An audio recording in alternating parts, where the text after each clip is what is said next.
are looking for sustainable education practices, whether you're a paraprofessional, a teacher, an administrator, anyone using ed tech, you're in the right spot. Coffee on the counter, calendar in view, got a room full of futures and a plan that's tried and true. I've done the late nights, I felt the burnout. Now I choose what feeds me and still brings the best out. Sustainable teaching, I can lead and still be breathing. Strong and steady, I'm increasing. Sustainable teaching, that's in the rhythm of my freedom. This is how I start my day believing.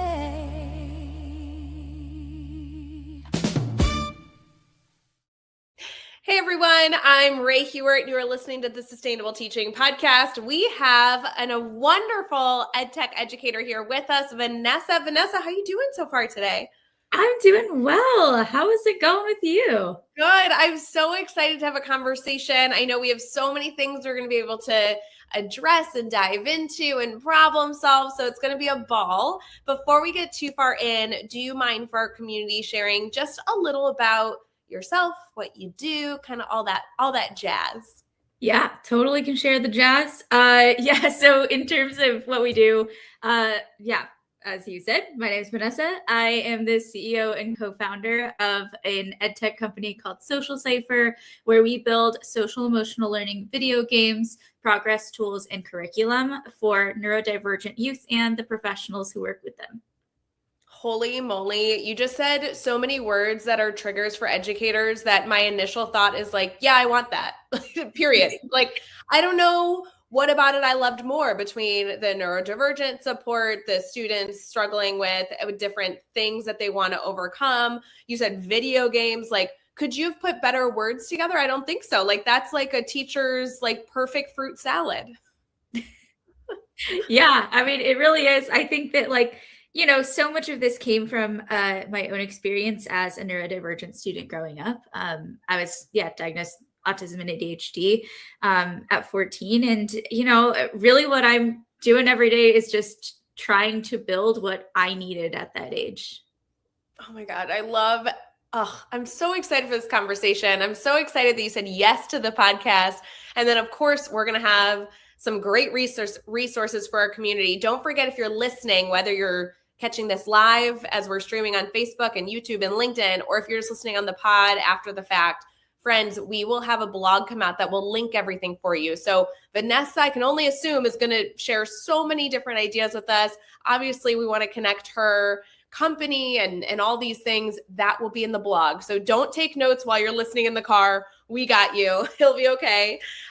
Vanessa, tell us a little bit about your inspiration for this work. You shared a little bit about how your experience as a child may have had a good impact, but tell us more about that. Yeah, for sure. So I think as I was growing up, it was really difficult for me to find some kind of representation. I was growing up as a young Latina, and I didn't really, the stereotypes of autism at the time were mostly white middle to upper class boys who were like savants of some type. And that's really all there was. And so for me, I felt like, all right, well, they seem like these solitary geniuses. I have to fit into this kind of mold. And, when I was diagnosed, I was also told that I wouldn't be able to connect with people normally, whatever that means. And so for me, I was like, all right, well, if I'm not going to be able to connect with people, I might as well just not try, because I'm going to fail at it anyway. So I really tried to just stay in this very, very particular lane. And I was, of course, not happy, because the mold that I was trying to fit into, number one, didn't exist, and was never something I was going to fit into anyway. So what I ended up doing was I became a neuroscience researcher. And originally that was in an effort to fix my own brain, which is kind of sad. But as I started getting more into the research, I started like falling in love with it and realizing that I could use my special interests to actually help people. And then through those special interests, I was able to find, lifelong friends. And we would watch all this media together. We'd play these games together that were like, my favorites were like Doctor Who and Star Wars kind of stuff. But there were like all these different characters where, they didn't particularly represent me, but like there were pieces of my identity that I could bring together. And I just realized how important it was to, bring in like these elements of media that makes kids feel seen and understood in order to learn. And that's really why we're now here where we are today. Oh my gosh, I have so many more questions, but I just have to note, if you're listening and maybe you're feeling like I'm feeling, Vanessa, I connect so much with your story. I love this battle of, kind of having a struggle, getting a label that then you feel like you have to identify with, and then trying to find a way to not like overcome the label, but to find your identity within what society has said you fit into, and then how that can be used for inspiration. I mean, I've never, I haven't met somebody who has said a similar line that you just said that I feel like I so identify with, where when I was told I couldn't read, I was like, well, if you can't read, you can't learn. So why would I try to be a learner? Like, and for you literally took the words out of my mouth of the very same narrative. And I think so many of us can identify, whether it's a big struggle or a small struggle, but a struggle that kind of propelled them into a direction. And that's so inspiring. So obviously you got into this research, you met incredible people along the way. I love the note of that. That's so important in our world. And now you're the CEO of a company and you're obviously making an enormous impact. How would you best describe your company right now as far as the impact it's having, whether it be on teachers or students or, anything within that education ecosystem is what we're trying to accomplish here? Yeah, I mean, I just did kind of like my impact report a couple days ago, and it is honestly just like mind blowing how much of an impact we've been able to have, and how many teachers just have been so dang cool and like so engaged and interested in the lives and the well-being of their students. And it has been so awesome to see. And like, we have this huge inclusion free resource library, which I'm sure you will link in the blog after.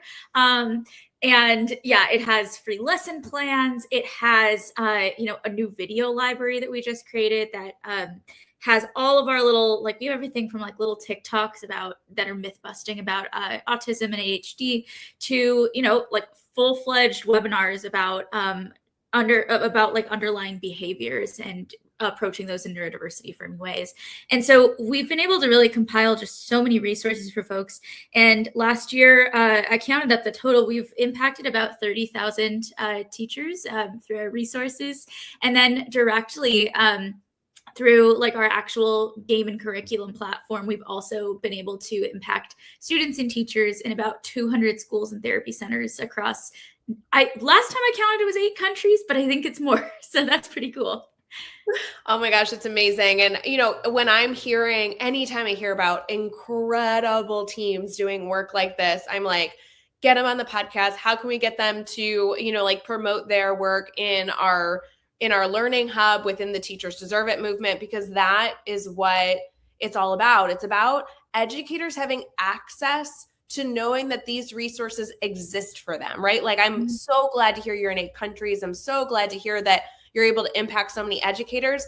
It's still not enough. Like, there's so many educators that are not yet getting the benefit of your team's work. And so much of that is not because they don't need it. It's not because they, saw it and just haven't felt the inspiration to go figure it out. It's simply because they've never heard of it and they didn't know that it was accessible to them. So I'm so excited to hopefully have this and our team in general be a part of amplifying that work, because that's exactly what our mission's all about. And I'm so glad that you were able, even just in this moment, to highlight it. if you don't mind, I know we're going to get into other things here, but let's dive into the gaming a little bit more, because I know that word is triggering in a positive way for so many of us, whether you're listening live or catching this after the fact. If I can give my students a game, I'm thrilled. So how does the gaming work? Tell me a little bit more, because an educator might purely be interested because of that alone. Yeah, exactly. So, and I've also seen it, I think that games have been making more of an entrance into classrooms. There's a lot more acceptance, especially like at the teacher level, because y'all know that this stuff works in classrooms. There's definitely a little more at like the administrative level that it kind of has to be worked out for sure. But I think that like even most admins are getting on board, which is awesome. So with the game itself, so we have a couple of different modes of gameplay, but the flagship kind of first games we ever produced were our game series Ava, which is actually inspired by our very first playtester. Her name is also Ava. She is like 14 now, which is wild to me. But yeah, we started working with her when she was 6.5, and it was always the half. But yeah, so this game series is all about an autistic 12-year-old star mapper as she ventures the galaxy, finding community and really finding herself. And we're a majority neurodivergent team, so we are always pulling from our lived experiences and from the experiences of the community as a whole to create like these really deep and nuanced characters that kids can see pieces of themselves in. Like, of course, neurodivergence is not a singular experience. So we really try to create a diversity of different characters, of different neurotypes, of different like backgrounds in general. And I think that's really important. So for example, Ava will be on any adventure from recruiting new pirates for her crew to finding an ancient cartographer's book on a planet where things are always changing and there's space armadillos walking around. Like there's different stuff going on. But the core sort of loop and how our gameplay works is it is really a place for especially neurodivergent students to practice their social interactions in a space that's like very safe and accessible and feels really fun. And I think most importantly, it allows them to practice in a space where like they're the experts. They are like guiding these characters, and it makes them a little more willing to try things out or be willing to take a little bit more risk in an interaction or make mistakes. And really what we want to do is like create that resilience, normalize like failure and making mistakes and making that okay. And yeah, just give them this judgment-free zone to interact. And like that's sort of the role-playing game itself. We have a bunch of different modules and episodes of that gameplay that is focused on different skills. So anything from like trust to coping with change or identifying needs. And then we also, real quick too, have 2 new gameplay modes that we came out with more recently. So we have our World Builder and Character Creator, which we built with our long-term partners at the Lego Foundation. Which was super cool. They are all about like the science of learning through play. And so they were like, we think that you need a little more like creative expression, a little more like just free play and agency in your games. And so we created, as the name says, like World Builder and Character Creator, which not only allow kids to see themselves in Ava's universe, but also like have this entire curriculum on knowing themselves as students and what their values are and being able to like basically like learn through building. And then our last mode that we just came out with by popular demand from teachers was like, okay, all this proactive stuff is fantastic. Like, we are building these students' skills. They are, behavior incidents are dropping. Everything is great. But what about those times that we can't avoid? Where like we have to be more reactive. We have to do something in the moment. So that's what we built for. So our executive functioning mini game is made to play in like 7 to 10 minutes. And it's meant to help kids identify their barriers to task initiation and then get them hyped up to work on whatever they need to work on. But yeah, that's most of what we do. Oh my gosh, there's so much here, friends. We're not going to be able to cover it all in the pod. I'm so excited for this to be something that we all can dive into far beyond this conversation. But Vanessa, one thing I just want to celebrate is this is such a need. And I'm so thrilled that we have a group of people that are so committed to not only building partnerships, but also really taking lived experiences to give solutions to not only proactive and reactive responses. This is so needed. And just as a member of the Teachers Deserve It movement, I would say about 50% of our partnerships are working specifically with special education departments, paraprofessionals, those really beautiful ecosystems. And we are constantly getting requests for this type of content. And it's so wonderful to be able, I have a few people automatically after this pod, I'm like, I got to connect you with this school and this school, because they will just love it. So much more to come in here. We are going to get into some sustainable practices that help us be even better. So stick with us. This episode is brought to you by the Teachers Deserve It Blueprint, a done-for-you system for building a classroom that works without burnout. If you're tired of piecing it together on your own, this is your framework. See what's inside at teachersdeserveit.com. While we could head into so many different directions, Vanessa, I'd love to kind of pick your brain on stress and burnout and things that you're seeing that you've either worked to find solutions for in your own life or for educators that helps with the sustainability of this profession. The work that you work with is so important, but it also can be so stressful for someone working or experiencing barriers and labels in this world. What comes to mind when we talk about sustainable practices that have either positively impacted you or something that maybe just find yourself recommending a lot? Yeah, that's a great question. I think that one thing that I have always that has always caused me stress, even if I love the work I'm doing or the kids I'm working with, it's I still will get the Sunday scaries because there is some kind of, there's this overwhelm that comes with it. And so I made a kind of a radical decision like in January of 2025. And I was like, you know what?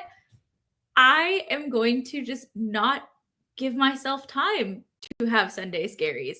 And so what I did was it was like a random January Sunday evening. And I was like, I'm going to book a 6 a.m. cycling class. Like, I'm going to book something that just like makes me get out of bed before I can even like know I'm out of bed and just start with that. And I've been doing it for over a year. And like, of course, things get busy. I don't do it every week. And sometimes it's replaced by, like just getting myself up and taking my dog for a walk around the block at 6 a.m. But it is the fact that you're giving yourself a planned activity that you can't really get out of that early that really, really helps. Yeah. And you can't focus on else.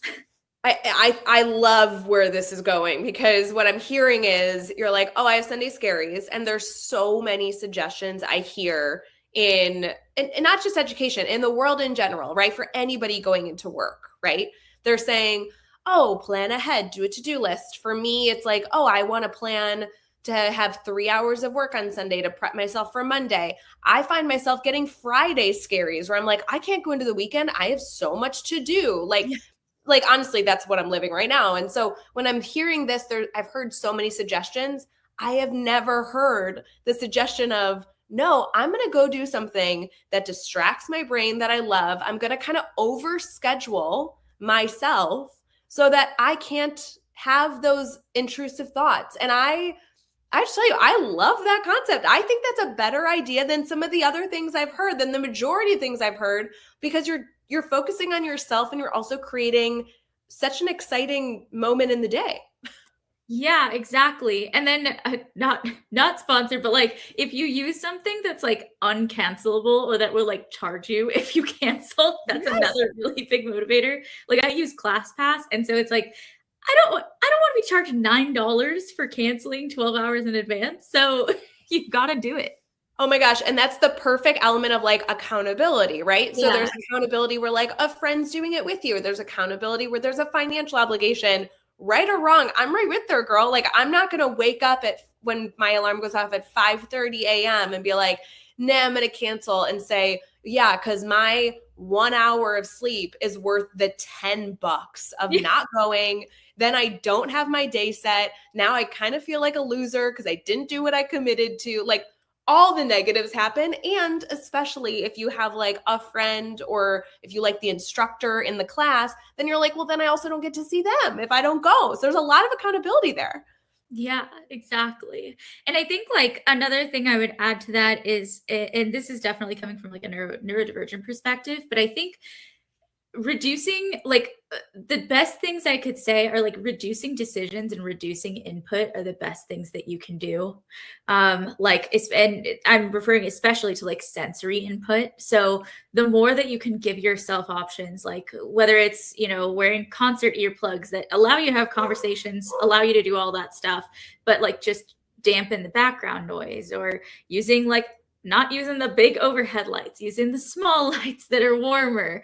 Like any of that is super helpful. And then when I say reducing decisions too, it is like, even if I have an event or some meeting that I have to go to like well in advance, if I can pick my clothes for it, or I can just pick like what I'll be, any decision that I can make that's like a small one surrounding it, even if it's like, oh, I have so many more important things I could be doing, but I'm burned out right now. So even if it's like a little small decision of choosing what I'm going to wear the next day, it reduces my decision fatigue the next day. Yeah. I love that reflection of there being almost like I'm burned out. So, right. So, like, I'm burned out, for example, on work. I feel like I could even say that for today. I'm burned out on work. So, what are some things, like a list that I can go to and be like, do I feel like I'm capable of choosing my outfit for tomorrow? So I'm reducing that decision fatigue is amazing. Can I make a choice that's on this list that maybe gets me outside? It's almost like a procedural element of like, I'm feeling this way and I want to have a proactive, positive next step. And sometimes like those options ahead of time so you can see them versus having to think of them in the moment can really help.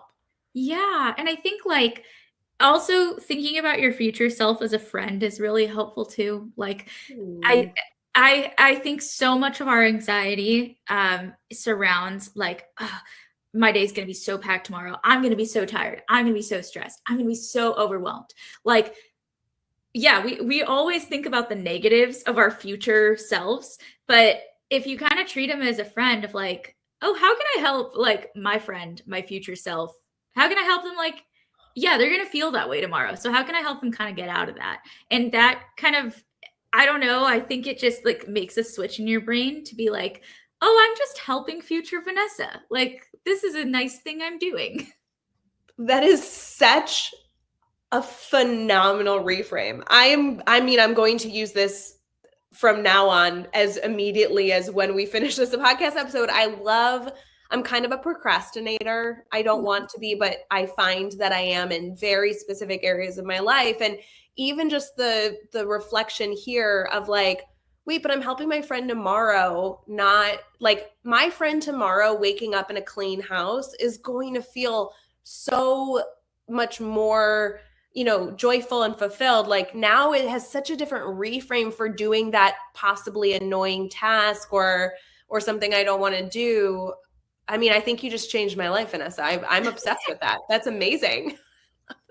Yeah, I'm glad. Yeah, it's like it's kind of sad. Like I think in this modern time, and I think especially a lot of the time this happens with like women and femmes, like a lot of the time it's really hard to have that like self-compassion, and then like but then we have just like tons of compassion for anyone else. And so by turning your future self into someone else, like it's a mental trick that does work. I don't even know how I can continue the podcast because I feel like my life has changed. The reframe I even have on the rest of the day is so different right now. Friends, stick with us. Vanessa, we're going to get into problem solving some questions that our community has sent in. I haven't looked at them, but we're going to just brainstorm. And if it's going to be anything like this podcast episode, it's going to be amazing. So stick with us here.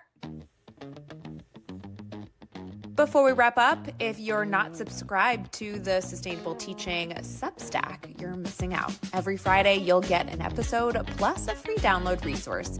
Subscribe for free over at our Substack. And if you have any questions you want answered in a future episode, drop them over at teachersdeserveit.com by direct messaging the team or emailing Olivia at teachersdeserveit.com.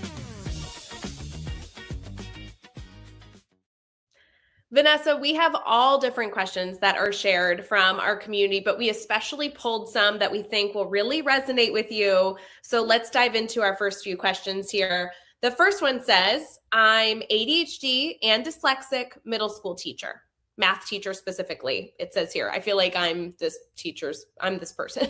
Well, I didn't write this though. And this continues and says, which sounds like a joke, but it's actually my life.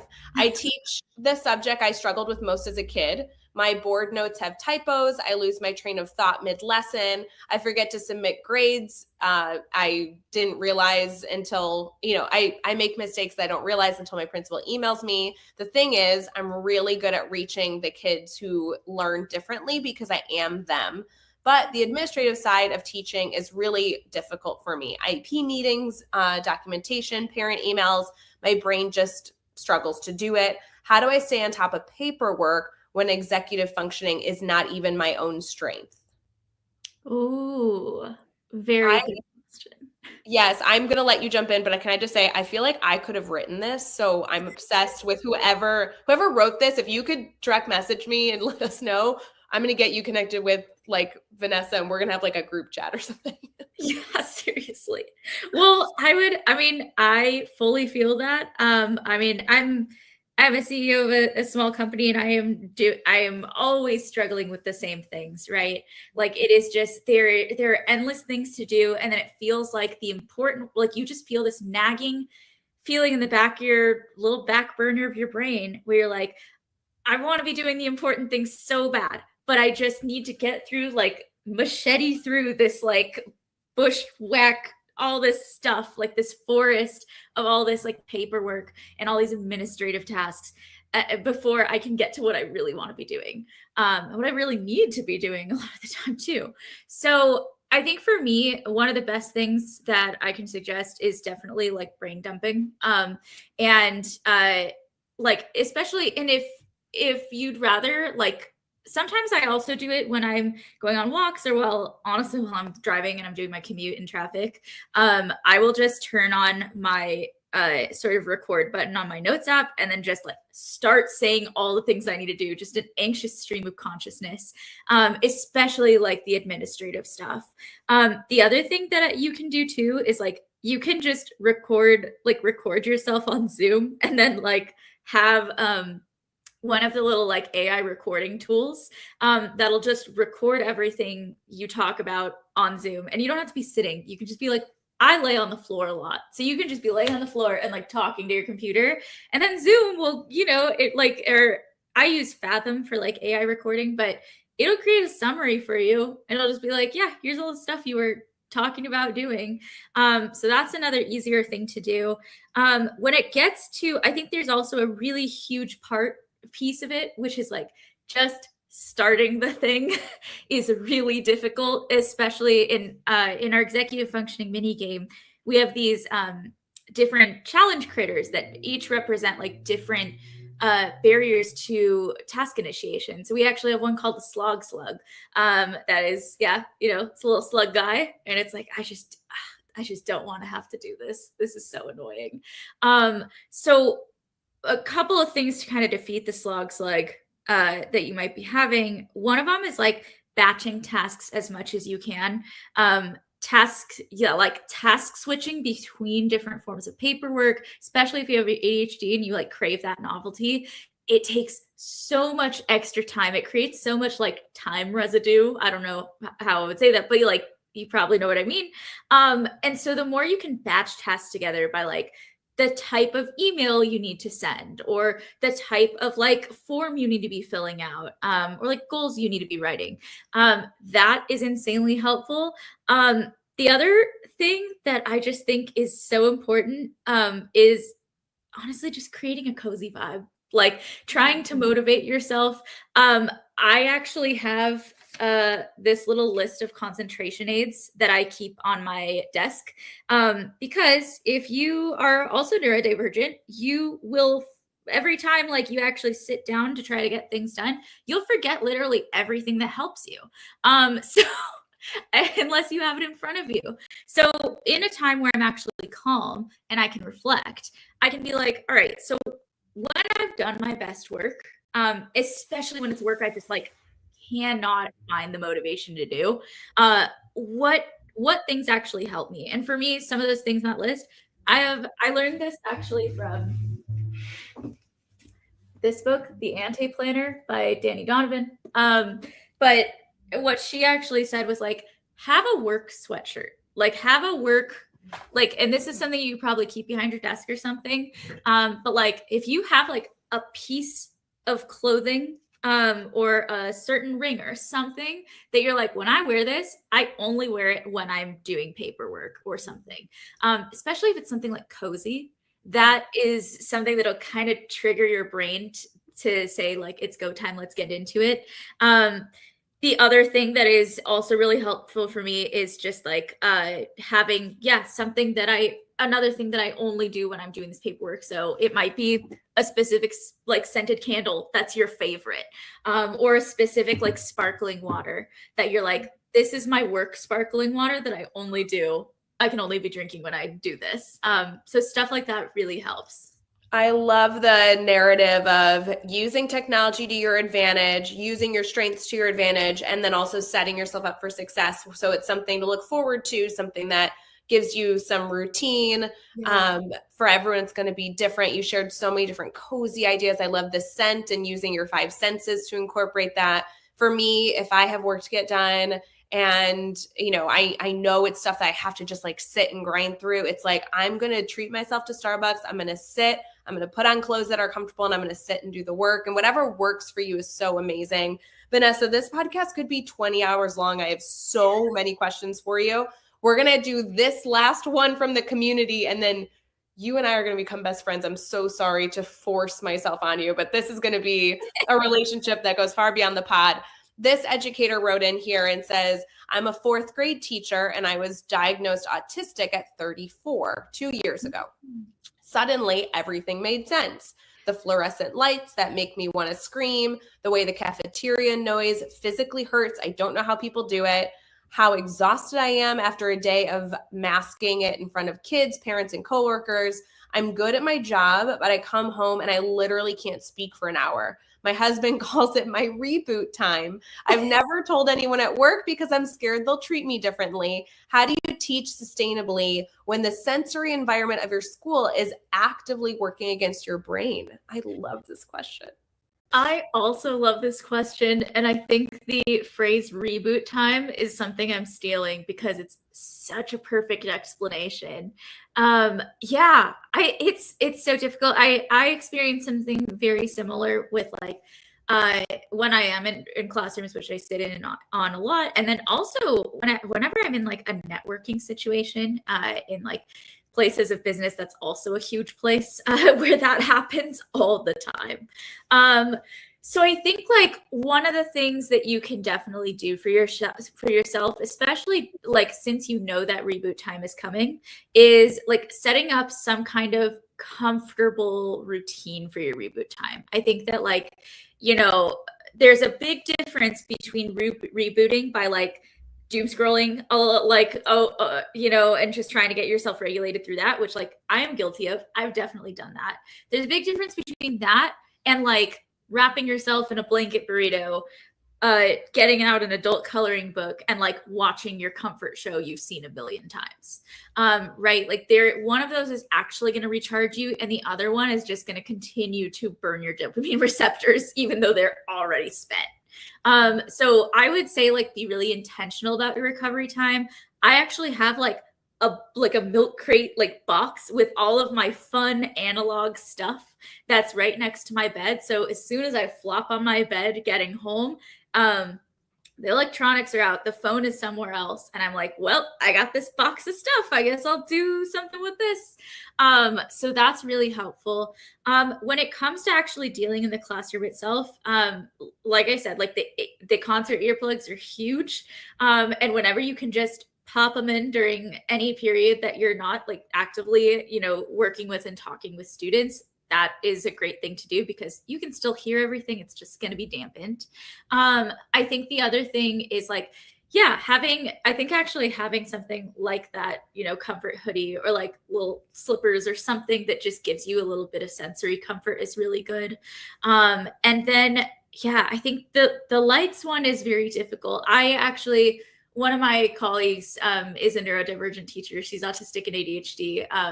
And she put like little covers on like her overhead lights that are like little clouds and stars and stuff. And it was really cute. And that just kind of dampened the light a little bit. So that's what I would kind of say there. And then, yeah, as much as like during work time, during free time and stuff, the more you can play like the chill lo-fi music or have like timers set, that is also very good. And we actually have a little lo-fi video that stars one of our executive functioning minigame characters that is on YouTube too. And it's really cute. And it has our character who is ADHD and like fidgeting as he's focusing. It's really cute. Oh, so good. Vanessa, you've had so much value here. And what I love about everything you shared is we're constantly problem solving. We know we can't control everything in our world, but we can control some things. And having not only resources on how we can adjust our classroom to personalize it, not only for the teacher, but for the students, the things that you're doing to mitigate noise, mitigate distractions, that also benefits your students no matter how they are as human beings. And then the last thing I was going to add to that is feel free to then use that data, that research, and share it with your colleagues. There's no reason that if something's working in your classroom, it's also then something you should share because it's going to work in other classrooms, and we can create a little bit more of a school environment of the type of environment that really serves our students best and also serves our students really well, right? They're just mini humans. So amazing things to have there. Vanessa, stick with us as we wrap up our conversation. I want to make sure our community can connect with you and we can share any resources that we're going to link in the blog as well. We'll be right back. Sustainable Teaching is brought to you by Teachers Deserve It, the professional development company built on one belief. Teaching shouldn't cost you your weekends, your health, or your love for this work. Learn more at teachersdeserveit.com. I know I say it often, but I haven't said it in a while. Vanessa, I think this was my favorite podcasting episode. I'm obsessed with your team, your company, the work you're doing, and you as the fantastic CEO queen that you are. I want to make sure our community can connect with you, not only with you as, a powerful person they should add to their network, but also your company and the resources you're putting out to help all different types of people. Do you mind sharing how they can stay connected? Yeah, absolutely. So you can find me on LinkedIn mostly as Vanessa Castañeda Gill. I share a lot of tips for neurodivergent professionals. I'm learning as I go. And then I also share a lot of just work about like how to better support neurodivergent students and how to do that sustainably too. If other teachers around you are interested in like actually trying out our platform with your students, we do have a free 1 month pilot program that you can sign up for. And that's at socialsafer.com. And that's safer with an I. And yeah, that we would love to continue to work with you and figure out how we can support you and your students even better. Very, very, very powerful. Friends, if you need any help connecting with Vanessa or her team, please feel free to reach out to a member of our team as well, and we will get you connected. Thank you so much for coming on the pod. I so appreciate you sharing all this. I'm going to need to go back and re-listen to this episode. And, I'm so excited for the resources that we're going to be able to share out to our community. So thank you so much for the time. Thank you so much. That was so fun. Oh, so good. Friends, stick with us for the Sustainable Teaching Podcast. We'll see you next time. Sustainable teaching.